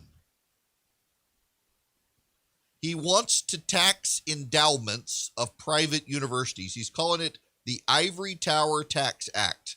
Legislation to impose a 1% tax on the value of the endowments of the wealthiest private colleges and use the funds to support vocational training and education. The bill requires these institutions to draw down 5% of the value of their endowments each year. Our wealthiest colleges and universities have amassed billions of dollars virtually tax-free, all while indoctrinating our youth with un-American ideas. This bill will impose a tax on university mega endowments and support vocational and apprenticeship training programs in order to create high-paying working-class jobs. He would levy a 1% tax on the fair market value of endowments held by the richest private colleges. The tax would apply to private colleges that have more than 500 full-time enrolled students and have endowments worth more than $2.5 billion and $500,000 per full-time enrolled student and does not have a religious mission. It would generate an estimated $2 billion in revenue per year, which would be redirected to support vocational and apprenticeship training programs. It would require the richest private colleges to distribute at least 5% of their endowment to support their educational mission per year or face a penalty. The requirement mirrors the tax treatment of private foundations. A lot of major institutions keep driving up their tuition rates, knowing the kids never feel the impact until they're out of college with student loans, and they hoard their endowments, and they don't do anything with their endowments. They just keep letting them grow. Harvard has billions of dollars in its endowment. Private foundations are required to use at least 5% of the money. So make these universities, that's not a bad idea. Not a bad idea at all. I'm not sure I'm sold on the total package, but I like the idea of forcing them to have to use their endowment every year, just like a private institution has to use their endowment. Why not? By the way, for this vocational training, there's a plumber shortage in America. We've been needing a plumber for 7 months and can't get a plumber to our house. We've got an issue under our kitchen sink. We've had a drip under our sink. We literally have kept a bowl under the sink that has to be emptied every few days. And we know what the problem is. 30. We just can't fix it. We need a plumber to actually get in there and fix it. And we can't find one. There's a plumber shortage in America. And it's not just me. It's not people avoiding me. There actually is a real plumber shortage in America. And there's an electrician shortage in America as well. 15. So many people send their kids off to college, and we actually need some 10. plumbers and electricians in this country. And they're making good money when you can find them.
Hello and welcome. I am glad to have you with me. It is Friday. I hope you're as excited about it being Friday as I am. I am ready for the weekend. I'm already plotting my grilling for the weekend. It'll be pork tenderloin tonight, and I'm debating, do I want to grill it or do I want to fry it? My mother-in-law makes the best fried pork tenderloin. Slices it thin and then just buttermilk and some flour and salt and pepper. Oh, it's good. I may need to do that. We'll see. Because, you get to them. I could grill one fry. I don't know. Anyway, welcome. The phone number is 877-97-ERIC, 877-973-7425. We need to talk about the left-wing culture warriors. Mark Hemingway has a very good piece at Real Clear Investigations on the business of selling woke corporate armor. Let me explain to you what typically goes on these days. So I want to talk about the business real quick of my radio show and extrapolate it out because I had to put some thought into this. So this radio show is a 3-hour radio program, 5 days a week, headed into national syndication, and we do our own ad sales. We are our own affiliate relations. Typically, you have what's called a syndicator. And a syndicator puts your show on. Typically, a syndicator is a subsidiary of a national radio company. So, for example, Rush Limbaugh, Glenn Beck, Sean Hannity, they are syndicated by Premiere, which is a subsidiary of iHeartRadio. iHeartRadio is the largest radio station company in the country. And the iHeart talk stations are pretty much required to run Glenn, Rush, and Sean. And it's very hard for them to get out of it. Cumulus owns Westwood One. They're the number 2 radio company. Mark Levin and Ben Shapiro and now Dan Bongino show is coming out. They are Westwood One. And it is virtually impossible for a local Cumulus radio station to get out of running their programming. I'm on a Cumulus station for now in Macon, 9 to noon in Macon, Georgia, where I live. It's my hometown. They were able to get me on. If my showtime were to move, I don't know that they would be able to have me on because they've got to do the coverage. And what happens is Westwood One and Premiere, they go out and they do the ads and they insert the ads. And typically for a radio station, they've got to give up a certain amount of time for air. And in so doing, they're required to play the ads for the network. So if you're a local station somewhere in the country and you're playing, let's say, Rush Limbaugh's show, and you've got a breaking news event and you can't play the advertisements for Rush's program, you then have to give up your local advertisements and play Rush's ads. You are required to do what's called a make good. Now, when I started this show, I wanted to do what Dave Ramsey does, which I actually like because there are a lot of people who have concluded that radio is dying. And, the truth of the matter is people now listen to it in different ways. They listen on demand. They listen to podcasts. A lot of the radio companies are diversifying. It's no coincidence. Ben Shapiro, for example, started with a podcast, was picked up by Westwood One for distribution, and now they run his podcast as one of the hours of his show, and then he does live radio as well.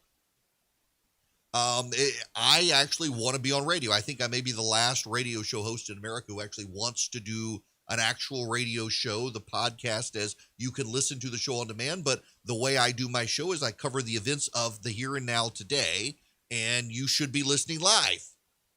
And if you can't, you can always get the podcast. I do live stream at ewerickson.com, so you can get it wherever you are in the world. We've got listeners. I was looking at the live stream data the other day I mentioned. Got listeners in Singapore, in Japan, in Norway, in Finland, in Israel, in South Africa, in Germany, in the United Arab Emirates. It's fascinating to me to see the international data for this show.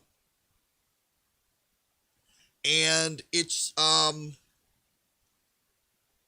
easy for the national syndicators then to place their shows on their stations, and then they have an ad sales team that puts in the advertisements. And the advertisements, I mean, you're familiar with the advertisements. I mean, we do Eden Pure here. We do Omaha Steaks. There's Harry's Razors, there's Quip Toothbrush, you name it. So some very big products around the country.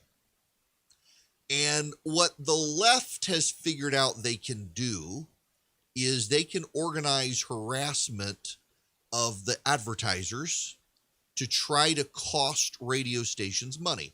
Now, the left doesn't mind doing this because there's no such thing as left-wing talk radio other than NPR, which is government subsidized. They have tried Radio America and the like, but largely left-wing radio is not successful because left-wing hosts are not funny. They are not entertaining. They are dreary scolds and scowls.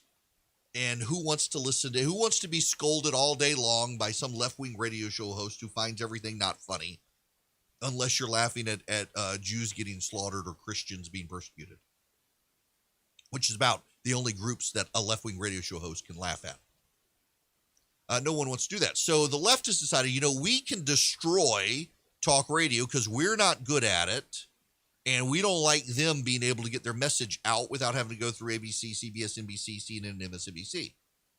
So what they do is they go after advertisers, and they launch advertising boycotts, and they've been somewhat successful. They do it with Fox News as well. So one reason with this program, I try to build individual relationships with the advertisers in ways a lot of hosts don't do, and I also use a Substack email list that then subscribers essentially help me if there's an advertiser boycott, and I have been boycotted. I have lost some advertisers because the wokes went after the advertisers. And so your subscription to my Substack email actually helps me do this radio show without having to worry about advertisers in the way some others do. In addition, I don't require stations do the make goods like the national shows do. So if they've got to pre-empt me, they never have to run an ad. I run the ads myself. When it sounds like I'm going to commercial and then you hear an ad and it's one of my network ads, we play it ourselves. The local station doesn't have to worry about it. And the reason we do this is because there is a sentiment that local radio is dying, and they're increasingly under attack from left-wing advertisers or left-wing boycotters. And so if I do everything myself and I don't make them do affidavits every week certifying they ran my ads, I don't make them do make goods, suddenly the cost for running my show goes down, and I can be competitive against some of the national radio syndicators who have radio stations they can force their show on, whether the local stations want it or not. But also, my local stations, though they may be small and widespread, they're small stations, they're still around, they need to be helped, and I'm providing them, I think, good content. The ratings suggest good content, but also they don't have the bureaucratic hurdles and costs of keeping the show on. I do it all myself and take care of my advertisers, my affiliates, and the like. So I've tried to build a model here, and an email letter like Substack has helped. And by the way, if you want to subscribe, text DATA to 33777. You can also get my breakdown of the Israeli-Palestinian crisis. I actually have made that available to listeners, going back to the history of Israel, back to Old Testament times. You can read all of that and my explanation of critical theory if you text the word data to 33777. But the Substack letter helps. Now, I say all of that to get to where I'm going. One of the things the left has done is they've figured out how to pressure corporations to stop advertising on talk radio and Fox News through a pressure campaign that actually is not that significant, but then has social media echo. So a lot of people don't actually call and participate, but a small group does, and does so aggressively, so that these advertisers boycott. That's why, frankly, and I don't mean this disparagingly, I really don't, you used to have General Motors would advertise on a conservative talk show. General Motors was pressured by the wokes to stop advertising on conservative talk radio. General Motors will advertise on left-wing radio and on left-wing websites. General Electric, for example, Vox is a left-wing website. General Motors and General Electric will advertise on Vox. They will not advertise on the Erick Erickson Show or the Rush Limbaugh Show. They don't do it. The wokes have scared them away. There is an organization called Sleeping Giants that was built to pressure corporate advertisers into boycotting conservative media. And not only have they done that now, what they've transitioned into is vetting the ads to make sure, this is a quote, brand safety training that empowers marketers to protect their brands. We help you identify where your ad dollars are going and to align your media buy with your values. In other words, they're directing left-wing ad buys for these companies. For example, and I will name names, Harry's Razor.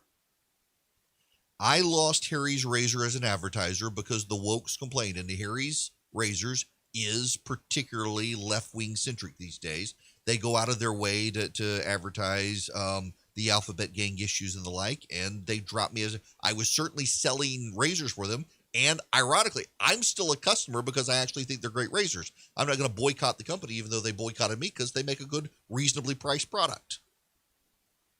But it's an organizing campaign. In the business world, I'm reading you now from Real Clear Investigations and Mark Hemingway. In the business world, the political pressure and corporate defensiveness has no shortage of critics. Dan Granger, the CEO of Oxford Road, an ad agency that launched Hulu, Lyft, Dollar Shave Club, and other notable rounds, faults the approach of left-wing media monitors like Media Matters and Sleeping Giants as partisan and all stick no carrot. I think they're making the problem of polarization in the country worse, whether or not there's merit behind the claims they make. While many consumers oppose to corporations becoming political, some companies are starting to push back against the woke agenda, but to some degree they're failing. For example, Basecamp, I talked about it the other week. They said no more politics at work. They're now walking it back slowly, saying they've lost a third of their workforce. They're saying, maybe we need to listen more. Last year, after Sleeping Giants, the NAACP, Color of Change, and other left-leaning advocacy groups urged a boycott of Facebook ads, over 1,000 companies from Verizon and Coca-Cola joined the effort. The boycott campaign came shortly after CEO Mark Zuckerberg defended the social media company's decision not to censor posts from Donald Trump criticizing the riot sweeping the country in response to George Floyd. This is happening more and more as the left figures out that they can't compete with Fox News and they can't compete with conservative talk radio, and so they might as well burn it all down. The left doesn't care if they hurt CNN. They've got MSNBC. But if they can take out Fox News by urging an advertiser boycott, they're going to. If they can take out conservative talk radio, and by the way, there are certainly conservative talk radio show hosts who I think go too far in their effort to tell a crowd what they want to hear. This is my chief gripe these days with a lot of conservative radio show hosts, is they want to tell the crowd what they want to hear. They've been captured by the audience. They don't want to actually tell people the truth, just what they already believe is true, and let's all be in on the fun and the joke together, and then they wind up believing stuff that's not true, and I do think that's a problem. I think I got an obligation to the truth, but they don't care. They don't distinguish. They'll go after all of us. They want to shut us all down. And so what's going on here is now we're seeing that it's profitable for the left to organize boycotts. The left now has a financial incentive to organize boycotts. So what is the conservative response? There are a lot of conservatives who think, you know what, we need to boycott now too. And I think we're headed towards that. I think we're actively headed towards conservatives showing that we're going to pick sides too, and we're going to stop using these products and shopping at these places. That will further divide the country. We will have left-wing businesses and right-wing businesses, and we will be further and further divided.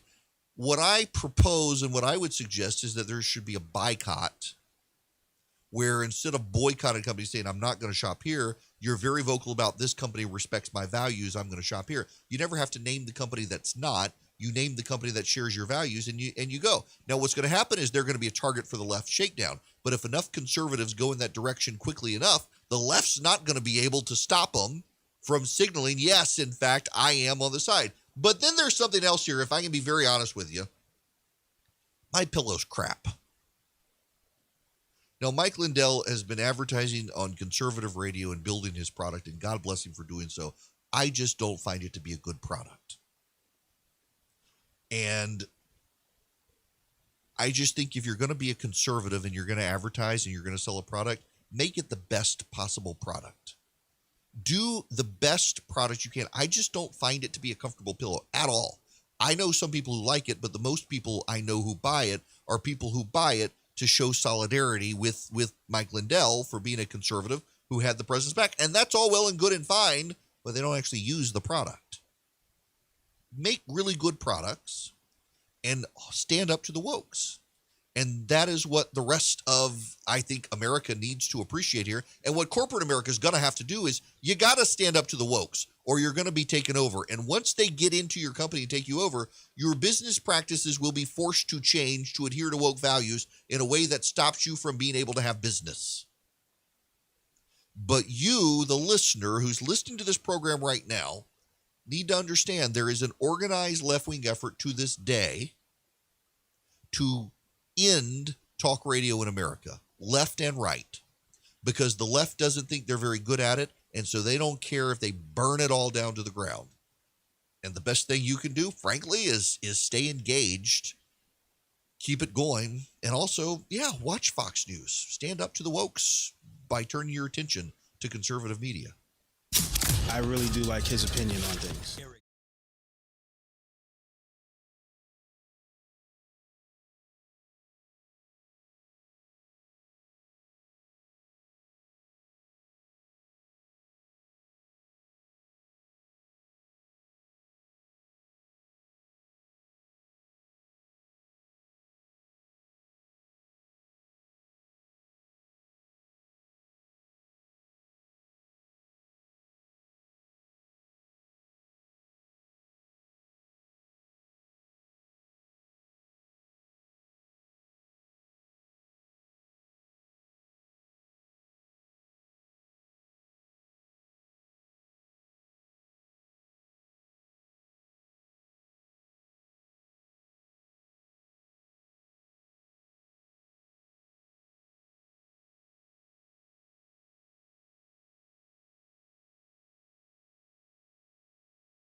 Yes, you can call in and be a part of the program here if you want. You can also get me on social media, EW Erickson. Happy to have you if you want to be here. Now we gotta move on. Yeah. I'm gonna read you this because this y'all. Hey, listen, if I see you're gonna hear me read this, and you're gonna think, hasn't he already done this? And no, I assure you, I have not. But that's the point of why I'm doing this. For 17 years, the trillions of cicadas known as Brood X have tunneled through dark soil, feeding on sap as they slowly matured. Babies during the George W. Bush years, these long gestating underground bugs are starting to hatch across the eastern United States, emerging from the earth in astonishing numbers. Their time above ground is short, 3 to 6 weeks, just long enough to mate and die. As a biological phenomenon, gigantic cicada broods are hard to imagine. They're like crickets with musical theater degrees, dramatic, loud, committed to a splashy outfit change. And while some people will delight in their natural spectacle, others just want to be rid of them. There is, however, another reaction. Grab a fork and knife. Brood X offers something beyond noise and wonder. Namely, it offers a source of free-range, no-cost, eco-friendly protein, one so good that Bun Lai is already out foraging. A New Haven, Connecticut-based chef renowned for pioneering sustainable sushi, Lai is currently in Washington, D.C., where the cicadas have already begun to hatch, collecting as many as he can find. When he's done, he'll host a cicada-based pop-up dinner in the woods with his bounty. Lai plans to serve the cicadas in a paella, on a pizza, and as a sushi ingredient. He's going to make some using indigenous preparation methods, too. Cicadas taste a bit like nuts, as many insects do, but with every bite, my nose is reminded of popcorn, too, he said. Edible insects have been part of a rich culinary tradition around the world for years. From Mexico to Korea. In the United States, though, colonizers did not end up adopting indigenous insect-eating habits. Colonizers, you got it? This is the latest from the wokes. They want you to eat bugs. Yeah, if it sounds like I've done this, it's literally because the Washington Post, Time Magazine, and one other publication in the last 2 weeks, have yet again urged people to eat bugs as a way to solve global warming. Now it's the cicadas. Eat the cicadas. You know, they're not eating the cicadas, right? You know, they're not actually doing that. No one wants to eat bugs. And now they're using the word colonizer. You colonizers, this is the difference between you and me. You're a colonizer, so you won't eat bugs. No, it's not that I'm a colonizer. It's that I'm a civilized human being. There's no way in hell I'm going to eat a bug. I'm sorry. I'm not going to do it. I will eat my tasty cow, and you don't have to eat the cow if you don't like it. The difference is you want to ban the cow and force me to eat bugs. It's not going to happen.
Hi there.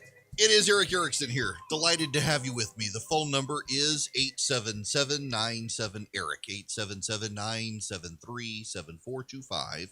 If you'd like to be on this here program, this hour is sponsored by our friends at First Liberty Building and Loan. They are in Noonan, Georgia, wherever you are in the United States of America. If you are in charge of a business's financial decisions, they want to help your business become a bigger business. They want to get you access to the loans you need to grow, the access to money as you need it. We're talking six figures and higher. If you're less than that, give them a call. They may be able to refer you to someone, but they do big deals and they want you to be a big deal. So go to firstlibertyga.com, firstlibertyga.com, and talk to them. Spend 5 minutes, see if you're a good fit for them and they for you. Firstlibertyga.com. Couldn't do the show without them. Thank you, First Liberty. I want to play you some audio from, of all people, Rachel Maddow on MSNBC. I wasn't going to do this, and then I didn't even ask Charlie to get this audio for me this morning. But I decided, it's actually worth me playing this, and I want to listen to Rachel Maddow. I know. Look, I realize what I'm telling you. I understand. But yes, just there's a point. There's a method to the madness. Listen to this.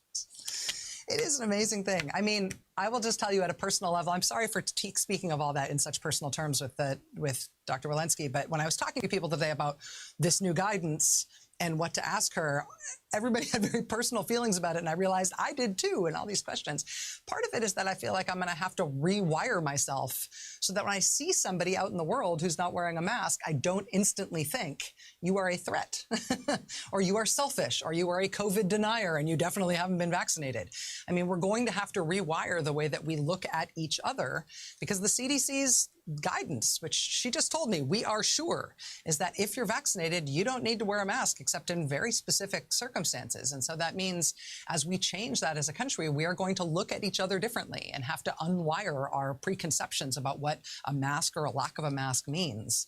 President Biden spoke to that a little bit today, asking for people to, President Biden actually and Dr. Fauci both spoke to that today, asking for people to essentially be patient, be compassionate, give people respect for whatever they decide on this front, because with this changing guidance, we're going to now have changing norms, and we got to give each other space to have feelings about that as we go through what's going to be a big change that's going to create a lot of visceral reaction. I don't know that I can relate to this. I never could understand the people who thought COVID is no big deal. It's a government conspiracy. The masks don't work. I've got friends of mine to this day who are adamant the masks never work. And they're just flat out in denial of what the science actually showed and what real world circumstances actually showed. And again, the masks were never about you getting COVID. They were about people who had it not spreading it. And COVID, so many people were asymptomatic that you wouldn't know if you had it. And so you wear a mask and you stop other people from getting it. I've never understood this. As well, the people who freaked out over the people who didn't wear a mask. Like, for example, remember the Karens in the Walmart, the older man is shopping and they approach on either side like velociraptors with iPhones, yelling at him, demanding, "Where's your mask? Where's your mask? Where's your mask? Where's your mask?" I mean, I have always viewed it as think for yourself. I remember distinctly, I was in my local Publix grocery store probably in April of last year after our governor in Georgia reopened the state. And there was a man in the aisles who was getting in people's faces people were wearing a mask, and he was defiant. And he was getting in people's faces and breathing on them. And they threw him out of the grocery store. I don't understand people like that. I don't understand the people who want to come up to a parent and harass them because their kid was wearing a mask. I don't understand the people who want to come up to a parent and harass them because their kid's not wearing a mask. I don't understand the people who will make a moral decision about someone they see with or without a mask. I don't understand someone who went from we never have to wear a mask to, oh my gosh, we have to wear a mask to, I don't know that I can get rid of my mask. Why the hell can't you get rid of your mask? It's perfectly safe. You don't need to wear a mask. You haven't needed to wear a mask for weeks if you've actually paid attention to the science. And ultimately, what I can't understand, what I can't relate to, and I don't, and maybe I'm in the minority now in the country, but I can't relate to individuals who need Uncle Sam to tell them what they can and cannot do, as opposed to thinking for themselves and assessing the data themselves. We've known for weeks you did not need to wear a mask. We've known for weeks you didn't need to do it outside. In fact, we've known for a full freaking year you didn't need to wear a mask outside. And yet you had local Democrat areas of the country insisting people double masked outside. Why? Why can't people think for themselves? And listen. If you've listened to me, I've been pro-mask. I'm pro-vaccine. In January of 2020, I was telling my audience, take this seriously. It's coming here. They're not going to be able to stop it. Don't hoard, but every time you go to the grocery store, buy a little extra. You know, we are now in our house beginning the process of throwing away stuff we bought last year that we wound up not needing.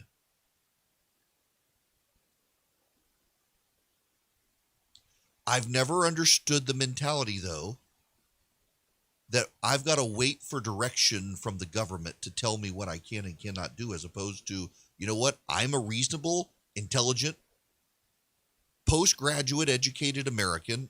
I can assess the data myself, listen to the experts and say, hey, I don't need to wear my mask anymore. It was clear 48 hours ago you didn't need to wear a mask. And we've still got progressives out there. I don't know if I can give up my mask. I don't know if I can give up my mask.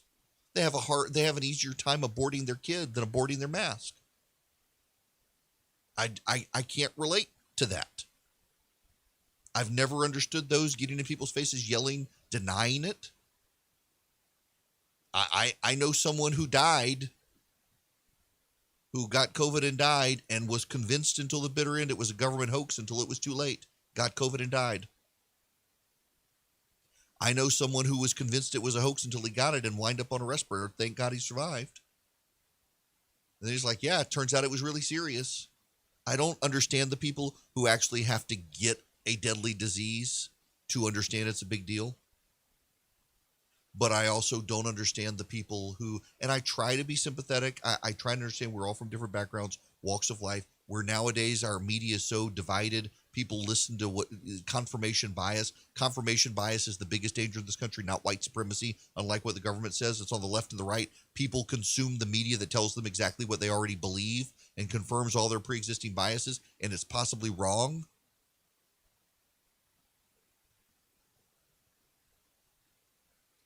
It befuddles me, though, that there are people in this country who can't live their life without the government telling them how to live their life.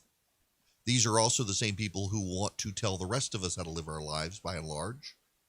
I mean, good for Rachel Maddow on MSNBC, thinking out loud, processing out loud for her audience that, oh my gosh, we can go out without our masks now. The government's going to let us go without our masks on, and we're not supposed to judge people. The president says, don't judge people, be compassionate, show each other grace. We could all use more grace in this country, but we've always needed it. And, you know, I do think as I'm here processing this out loud in front of you guys, I do think that part of the great division here is that because we have 50 states and they all played out differently, Republican states played out differently from Democratic states. In my state, there never had been an outdoor mask mandate. And there never had been strict enforcement of masks. But then also you've got people on the left and the right trying to show, well, my state did it better than your state. And the reality is that red states, Republican states that never did have the mask mandates and never did completely shut down like some of the Democratic states, actually did do better economically and still never saw the death tolls a lot of these Democratic states did despite shutting down. And they don't want to admit it. I mean, they're living in denial about it. But the entire this whole idea that I can't let go of my mask. I mean, the left is now put in a very difficult dilemma of, do I continue to wear the mask so people know my virtue, or do I take the mask off so people know I'm vaccinated? It's a very difficult decision for virtue signalers on the left to do. Do I signal the virtue of the vaccine, or do I signal the virtue of the mask? And now the government's saying you don't need them, and oh my gosh, it's been like it's been part of my sacramental existence as a secular progressive to wear a mask and show everyone else I'm morally superior by wearing my mask double bagged outside. I'm having a hard time relating. I'm finding myself increasingly having a hard time relating to people at the outer edges of both political spectrums, having long been a dogmatic, in Mitt Romney's words, severe conservative. Some of the people on my side who call themselves Christians and show no grace to anyone. But then on the left, I'm going to keep wearing a mask despite what the CDC says because I'm virtuous and also fearful, that makes no sense to me either. You either follow the science or you don't. And again, as I said at the very beginning of the show today, it is remarkable to me that the people who are most likely to bark at you that you've got to believe the science believe both that they must still wear their mask despite what the CDC says, and also that your son can one day grow up to become your daughter. None of that makes any sense. And yet, there are people who believe it. Now, to the phones we will go. Up in Woodstock, I'm going to Bill. How are you, Bill? Eric, you're killing me. I'm going to stick to the topic that I said I was going to call about, okay? Hey, you do it. We're doing an open line Friday. Exactly. Up by the river Friday night. Oh, no, I got to hang up on you, Bill. Up by the river Friday night. Well, I was relaxing. Listener Bill here sent me a picture on Instagram of his good time. I stayed out by the river smoking that Rocky Patel on the edge until it was pitch black dark and all I could see were the ashes. And I was drinking a Maker's Mark cask strength bourbon, which was the very last bourbon that I've had since the beginning of the pandemic. I had 15 decent bottles of bourbon going into the pandemic, and it's all gone now. Yeah. Similar stories around here, Bill. So your recommendations for and I haven't smoked cigars in years, but I knew I was going up there, and if I sit still long enough, it'll be relaxed. It'll be forcing me to relax and just enjoy the outdoors.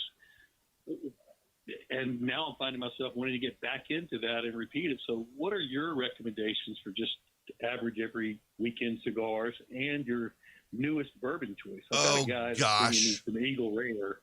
Yeah, all right. And, Philip should probably chime in on here because Philip is really the cigar expert. I, unfortunately, my accountant laments that I have expensive tastes in cigars.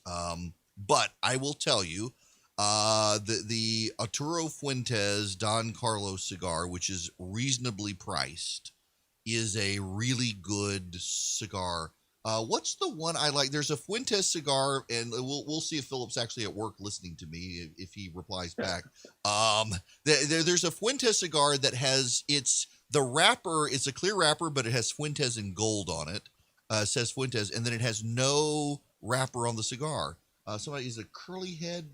I can't remember what they call it, but it's a cheap Fuentes cigar, and it's really good. Now I will tell you this, Bill. I don't necessarily know the brand per se that I like, because I've had the Olivia, I've had a Rocky Patel, I've had the Fuentes, I've got a lot of Cohibas. I like the Cameroon wrapper, and whether it's expensive or it's cheap, when I go into a cigar store, I ask them for a Cameroon wrapper cigar, and whether it's mild or strong. Yeah, and I found some great ones, but the Fuentes Don Carlos has become my go-to. In fact, the Fuentes has sent me a box of them a while back, and they're reasonably priced. I think you can find it at your average cigar store for $7 to $9, and it's a great cigar. It is totally enjoyable, not super strong, And then as far as bourbon goes, I'm become almost consistently a Basil Hayden guy. Yeah, I love like that it a stuff. lot. It's Basil always Hayden consistent. rye. See, I'm not The a Basil huge Hayden rye rye. drinker. And I've got several bottles of rye that friends have brought me. I will tell you this. Brian Pernice at Table and Main in Roswell told me go find Four Roses single barrel, not small batch, but single barrel. And I had one of those. And it's gone. yeah. So Four Roses single barrel, every single one of them has a slightly different flavor profile because they're all from different barrels. But if you can find the lot number on the bottle, if you like it, go find that. Those would be mine. As far as you get the Fuentes, the no label Fuentes, which is like $7 worth of Don Carlos. And then I just listened. You can typically find Basil Hayden for $40. And it's just become my go-to. Real quick, if you get up to Kentucky, the Four Roses tour is one of the best of the I've heard that. tours. I have heard that it's a great tour, and Bill, I Great really people, great old building, great campus. I got 3 more hours of radio, Bill, and I hate you for calling me right now. I am jealous. Well, I got to go fly I'll fishing listen again. I'll listen to your later show, but I don't qualify to call that show yet. We let you call. Listen, always great to hear from you, and I'm really jealous. Y'all, can I just say, and I realize I'm running long here. Bill and I are talking bourbon and cigars on a news talk show. That's News and Talk. I've decided I actually like fly fishing. I've only been once, and I've gotten more gear. A buddy of mine here in Macon wants me to go with him, but it is not relaxing, and I need to get out on the lake and fish. It is not relaxing, and I told a friend of mine this the other day because I was like, why do people do this? Everyone told me it was relaxing, and I'm enjoying it, but it's not relaxing. And the most profound words of wisdom is that fishing is fishing. It's not relaxing, and I would agree with that. And Bill, if you're listening, I would also note Philip has not responded to me, which makes me question, is he taking a vacation day or not? Want to be on the show? Call Eric.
Hi there.